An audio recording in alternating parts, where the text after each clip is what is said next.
IMF 무역 통계 자료를 보면 한국의 중국 수입 의존도는 2017년에 20.5%이던 것이 2021년에 24.3%까지 올랐습니다. 특히 바이든 행정부가 이번에 같이 잘해보자던 반도체, 2차 전지 등의 원재료, 중간재, 부품 등은 한국의 중국 수입 의존도가 매우 심각합니다. 안녕하세요. 강남오리입니다. 미국 바이든이 다녀가고 한미 경제협력에 기대감이 커졌다가 불현듯 중국의 경제 보복에 두려움이 생겼던 주말이었습니다. 우리나라가 참 강대국 사이에 끼어서 항상 고민이 많은 것 같습니다.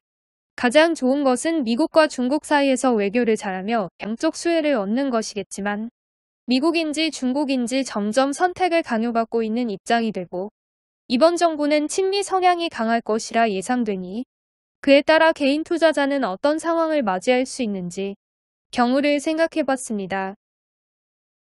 일단 TPP, RCEP 그리고 이번에 미국이 던지고 간 IPF를 보겠습니다. CPTPP는 2018년 12월에 발효되었고 참여국은 일본, 호주, 캐나다, 싱가포르, 베트남 등 총 11개국입니다. 11개국 인구 합계로 보면 5억 1천만 명으로 전체 인구의 7%에 해당되겠네요. 재밌는 것은 오바마 정권 때 일본과 함께 TPP를 추진했으나 트럼프 정권 때 막판에 TPP를 탈퇴했죠. 정작 미국 없이 일본이 CPTP로 출범시켰습니다. RCEP는 2022년 2월 발효되었고 아세안 그리고 한중일, 뉴질랜드, 호주 등 15개국이 참여했습니다. 중국이 끼어있는 만큼 참여국 합계 인구수가 22억 4,800만 명으로 세계 인구의 약 30%를 차지합니다. RCEP는 공통원산지 규정이라고 하는 의미 있는 성과를 거둔 상태죠. 그리고 이번 방문 때 미국이 던지고 갔던 IPEF. 사실 바이든 정부 들어서 몇 번 언급되긴 했었죠. 미국, 한국, 일본, 호주 등이 주요 참여국으로 거론되고 있고 오늘 기사를 보니까 13개국까지 참여가 예정된 것 같군요.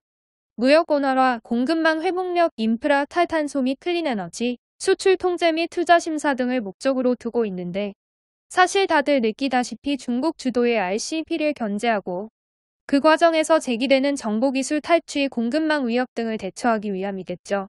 우리나라 반도체, 2차 전지 등 섹터는 잘 되고 좋을 것 같기는 한데 어째영 중국이 신경 쓰입니다. 중국의 제2의 사드 보복, 제2의 요소수 대란 등이 또 문제되지는 않을지 걱정이 되기는 합니다.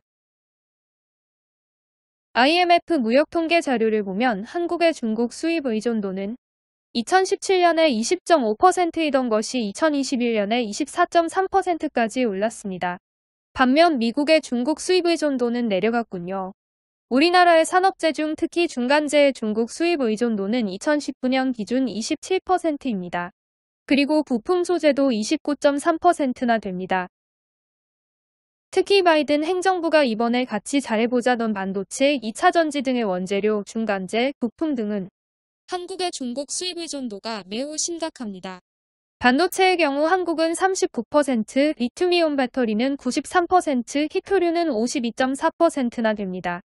항생물질의 경우 제약적 원료를 의미하는 것 같은데 여기도 52.7%나 되죠. 반도체, 리튬이온 배터리, 히토류 모두 국내 산업에 미치는 영향이 큽니다. 만만하게 볼 것이 없네요. 그중 하나 히토류를 좀 더 봐볼까요? 히토류란 유사한 화학적 특성을 지닌 17개 원소를 총칭하는 것으로 열과 전자전이가 쉽고 안정적이어서 전기차와 신재생에너지, 석유화학, 스마트폰 등에 들어가는 필수 소재인데요. 전 세계 히토류 구전량 분포도를 보면 중국이 36.7%를 가지고 있습니다. 36.7%라고 해서 만만하게 볼 것이 아닙니다. 오른쪽 표를 보시면 중국의 연간 히토류 생산량은 56.7%에 달합니다. 중국이 히토류를 무기로 일본을 어떻게 다뤘었는지 기억하실까요?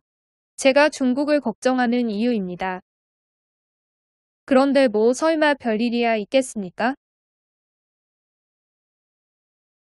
믿습니다. 잘해주실 거라고. 당신의 능력을 보여주세요. 제발.